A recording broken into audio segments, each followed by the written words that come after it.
So when we look at the Middle Ages or the medieval times, it's sometimes known as the Dark Ages. It's the period of history from 500 AD to 1500 AD. That's known, that's a 1,000 year period. It covers the time the fall of the Roman Empire to the rise of the Ottoman Empire. This was a time of the castles and peasants, guilds and monasteries, cathedrals and crusades. So when we look at monarchs and we look at the prehistoric empire that was originally established here in the Americas and the mound building sites here that you see in the Americas, what you have to understand is that after the fall of the Roman Empire had came over into the Americas. It's not until the fall of the western leg of what would be known as the Roman Empire that we see this period of time of the Dark Ages. This is sometimes known as the Golden Age of the Moors. So when you understand the lack of access to the Western Hemisphere during this 1,000 year period, a period of darkness, and we understand the culture and the cultivation that is of the Americas. And so when we look at these universal empires, a lot of times, because the Americas was such an essential place, we forget that this was a universal responsibility of from the ancient time period even into the time of the Moors and some of the last monarchs that we see some of these castles and different things that exist from this ancient empire going back to prehistoric times into the historic times into the golden ages after the fall of the Roman Empire. When we look at the rise of Islam and these things that would take place during these particular time periods, when we look at the industrial effect of the fall of Rome in the West and how the cities became sewage sites. So when you look at the naming of people, the Vandals, to be specific in the term vandalism, we see people's identity being during this time associated with behaviors. When we look at Slavs, Slavic, and slaves, and vandals and vandalism, especially during this particular time of the Dark Ages, you have to understand that the people in these particular areas of Slovenia and in Europe were in a state of no public works, no system in their cities living. So when you look at vandalism and vandalizing, stealing, rioting, and these things, these behaviors during the Dark Ages, this is where a lot of these things come from. When you look at vandalism, the Vandals, slaves, Slavs, in these particular terms.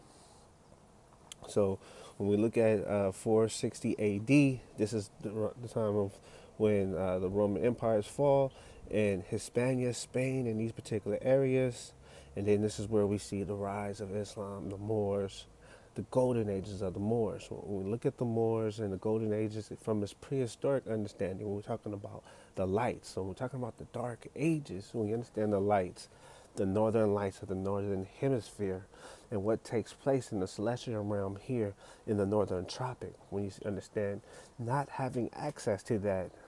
this northern tropic and being able to observe the celestial significances of the tropics of Cancer going into the 7th, 8th, 9th, and 10th month of the fall. So this is why these things, when you understand the Dark Ages, you have to understand the timing of the annual procession and the naming of the great lights from the beginning of Genesis. So when you look at these suns and these monarchy and material matriarchy, and Genesis, the 10th chapter, the first nations and the beginnings, these are some of the first monarchs. And so when we look at some of the ancient sites to this day in India and throughout Asia and throughout West Africa and Timbuktu in these particular areas, we can see the history of these monarchs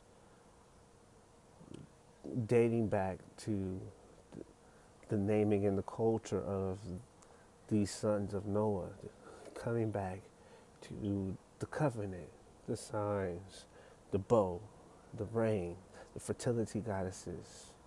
the understanding of this particular time, the hurricanes and the weathers, and how that gave an abundance with crops, the watering of crops for going into the fall, into the winter,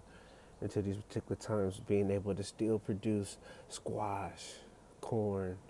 and beans, and these things. And this prehistoric culture, what they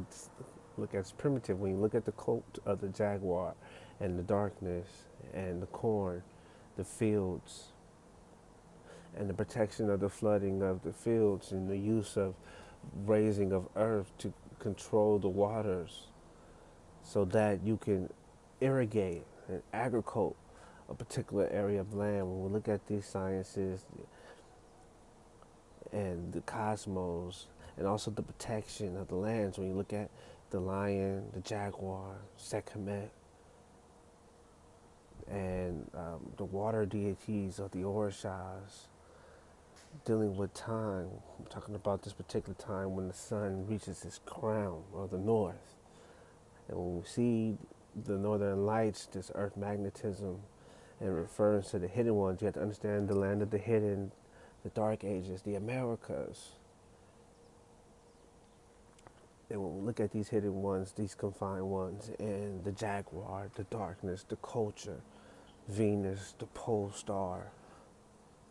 the mother, Sarah, whether it's the seraphim, the dragons, the fire. When we look at these hidden ones, these ones confined in darkness,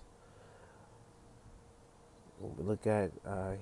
naming of Jacob to Israel, Sarael, he will rule as God, a symbolic name of Jacob. So when you look at Sarah, the seraphims, the whirlwinds, the temptress, the Yami, the sea goddesses, the mermaids, the mermen, understand El. When you look at Moors use these particular terms, you have to understand it comes back to fertility, comes back to the earth, comes back to the all that we capture and embody in this earth, the metaphysics, the teachings of the elements. And when you look at Mayan mythology in the underworld, death, the coffin text, the codex, whatever culture where you're looking at dealing with the afterlife and burial, resurrection. So when we look at these things and these two semi-annual New Years, one in the spring, the other in the fall, when we look at these things, these equinoxes and these significances for the atonement, for the priesthood, I should prepare for the death of the soul, fall and the winter, the fall and then the winter. When we look at the jaguar priests and the crossing over and helping those cross over in their journey, the field of reeds, the cornfields, all of these mythologies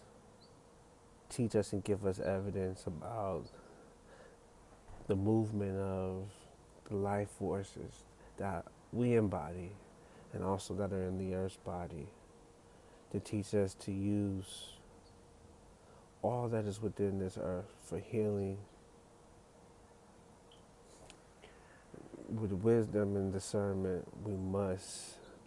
learn to activate our powers and use our powers in these times to heal ourselves and keep ourselves mentally balanced. So when you look at the science of the jaguar, this is one of the things of becoming this. mastery of self, mastering the unseen, to be productive, to produce in abundance, from seed to plant to fruit to harvest, the cycle of life and death and the rebirth. Children that died, that didn't make it into the realm, the children that were born with defects. We look at these things, the ancient priests, ancient medical medicine men, and what our responsibilities and purposes is being here to be guiders in tune with the unseen. Peace.